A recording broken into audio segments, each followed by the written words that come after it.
Dans cette vidéo, nous allons voir un concept en rapport avec l'analyse des séries temporelles et en quoi il va être très utile en trading quantitatif et en investissement en général. Avant de commencer, si vous souhaitez en apprendre plus au niveau de la finance quantitative, du trading algorithmique, de la finance en général, je mettrai le lien de mon site en description. Vous y trouverez des tutoriels, des cours, des articles, des vidéos ou encore des codes et des tableurs pour améliorer vos compétences et vous aider dans vos investissements et votre trading. Donc en parallèle de cette vidéo qui va être une introduction et une discussion, où je vais un peu survoler le concept. J'ai fait un article et une vidéo, ainsi qu'un tableur, qui implémente ce concept. Donc si vous voulez en savoir plus, comment on implémente la stationnarité en réel et sur Excel, le lien est dans la description. Bon, déjà, qu'est-ce qu'on appelle une série temporelle ? Une série temporelle, c'est tout simple, c'est une suite de variables qui va être indexée par le temps. Prenons un exemple simple, si vous faites de l'investissement ou du trading, une série temporelle classique, c'est un graphique de prix. Si vous voyez le graphique avec des chandeliers, pour chaque jour, vous avez le high, l'open, le low et la fermeture. Et donc on voit bien que ici, on a une série temporelle, des variables, et pour chaque variable, on associe une temporalité. Si c'est en journalier, c'est des jours, si c'est en minutes, c'est des minutes, si c'est un graphique 1 heure, c'est des heures. Un exemple courant de série temporelle, c'est la consommation d'électricité. Imaginez que vous collectez la consommation d'électricité d'une maison pour chaque heure de la journée.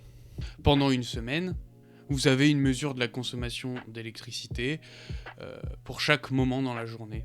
Donc vous comprenez bien que ce sujet en fait est étendu au-delà du trading et de la finance. Dans plein d'autres domaines, il va avoir son application, mais bon, nous, vu que c'est une chaîne liée à la finance, on va rester sur ces applications en trading. Ce qu'il faut savoir, c'est qu'il existe plusieurs types de stationnarité. Je vous mettrai des définitions formelles à l'écran, pour ceux que ça intéresse, mais ce qu'il faut retenir, c'est que notre objectif principal, c'est de comprendre un peu la structure et comment nos séries temporelles évoluent au fil du temps, pour pouvoir mieux anticiper les mouvements futurs de ces séries. La stationnarité, c'est une propriété essentielle dans cette analyse, car elle nous informe sur la constance des statistiques de notre série, comme sa moyenne ou sa variance par exemple. Pour simplifier, on va commencer par la stationnarité stricte. Imaginez une série temporelle où la moyenne et la variance restent les mêmes où que vous regardiez au niveau de la série, mais aussi toutes les autres statistiques et descriptives de la série sont aussi constantes tout au long de la série et ne change pas avec le temps. C'est un peu comme si, peu importe où vous arrêtiez dans le temps, vous avez l'impression de revoir la même chose encore et encore et encore. Ce cas de stationnarité a très peu d'utilisation pratique. On va voir la stationnarité faible qui, elle, en a un peu plus, surtout avec les données financières. La stationnarité faible, elle, se concentre plus sur la moyenne et la variance. Une série est dit faiblement stationnaire si sa variance et sa moyenne ne changent pas au cours du temps. Pareil pour l'autocorrélation par exemple, mais l'autocorrélation, à la différence de l'autre, c'est que elle va dépendre du lag. Là on rentre un peu plus dans la technique, elle va dépendre du lag dans laquelle elle est mesurée, mais pas du temps. Voilà. Donc ensuite, il y a la stationnarité en tendance. Si vous avez une série qui évolue de manière stable et augmente ou diminue de manière stable et linéaire, on pourrait penser qu'elle n'est pas stationnaire. Cependant, si cette tendance du coup peut être connue et retirée de la série, et que ça en résulte une autre série qui elle a une moyenne stable et une variance stable, et bien là on a une série qui est stationnaire. Donc quand il y a une tendance mais qui peut être retirée, et quand on retire cette tendance, on se retrouve avec une série stationnaire, et bien là, on peut parler de stationnarité en tendance. Ensuite, on a la stationnarité saisonnière, un peu la même logique que pour celle en tendance. Si on voit des saisonnalités dans notre série, par exemple, on peut les retirer, et on peut, si la série qui en résulte, elle, est stationnaire, eh bien on dit que la série possède une stationnarité saisonnière. Et ensuite, on a les stationnarités conditionnelles, qui sont encore une manière de redéfinir la stationnarité en la rendant un peu plus flexible. Là, on peut définir plein d'autres conditions en fait, et en connaissant ces conditions, on peut on peut les considérer pour retransformer notre série et la rendre stationnaire. Un peu la même logique qu'on a vue ici avec stationnarité en tendance et stationnarité saisonnière. Pourquoi la stationnarité ?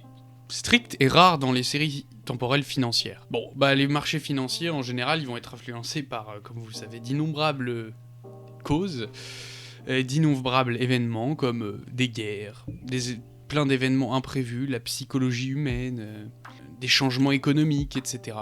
Pour en citer que quelques-uns. Et donc ces facteurs rendent extrêmement improbable que toutes les propriétés d'une série financière restent constantes.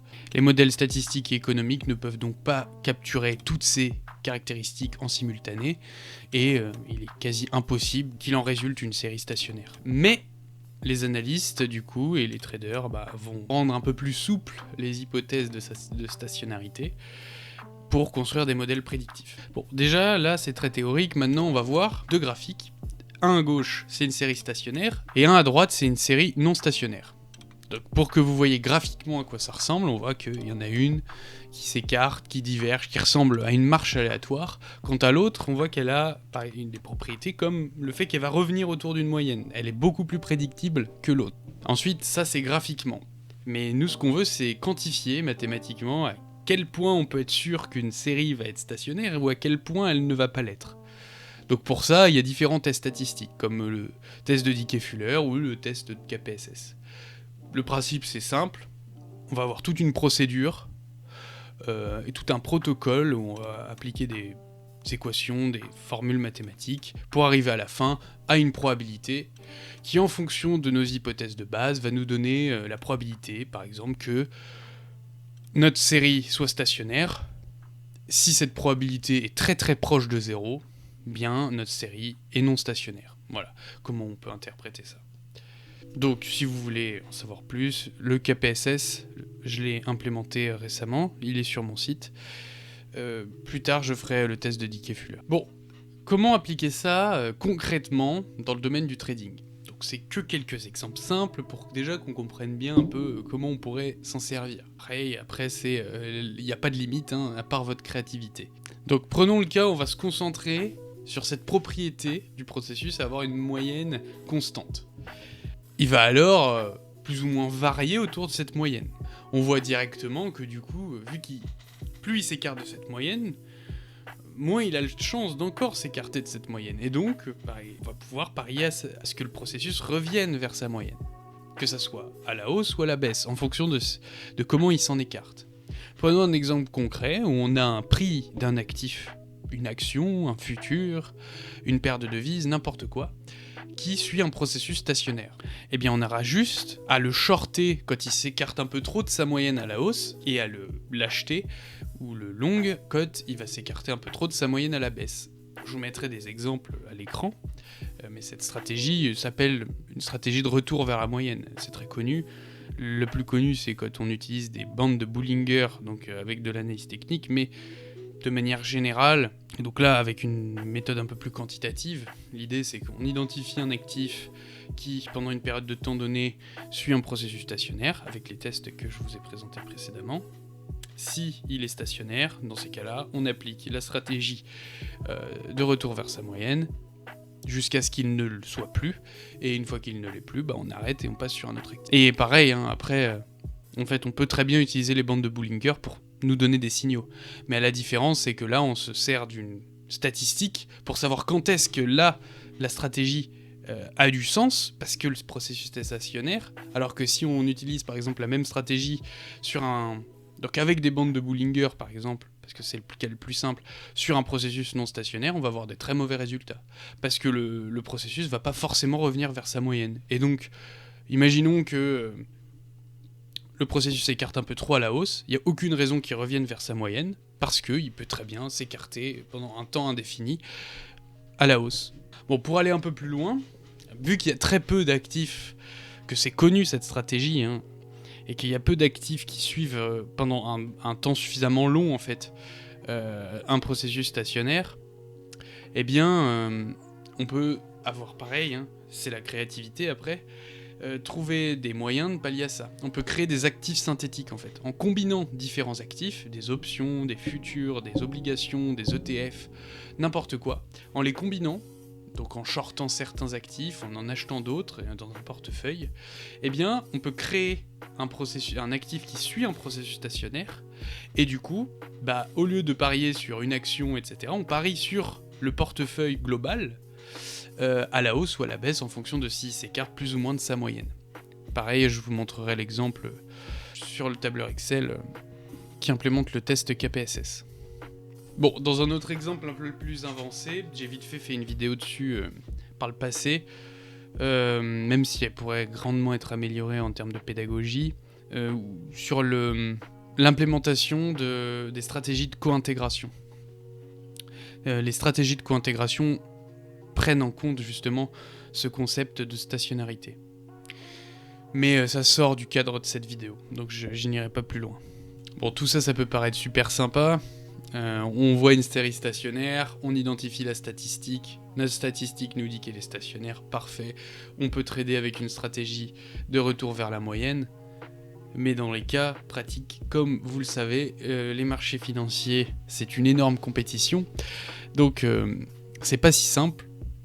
Et plus les traders vont en avoir conscience de ce genre de stratégie, plus les périodes où le prix va être stationnaire vont être courtes en fait, et on ne pourra pas en tirer profit. C'est pour ça qu'il faut assez innover, aller dans des classes d'actifs un peu moins liquides par exemple, ou aller, comme je vous ai dit, créer des actifs synthétiques sur lesquels trader, ou aller plus loin dans la créativité.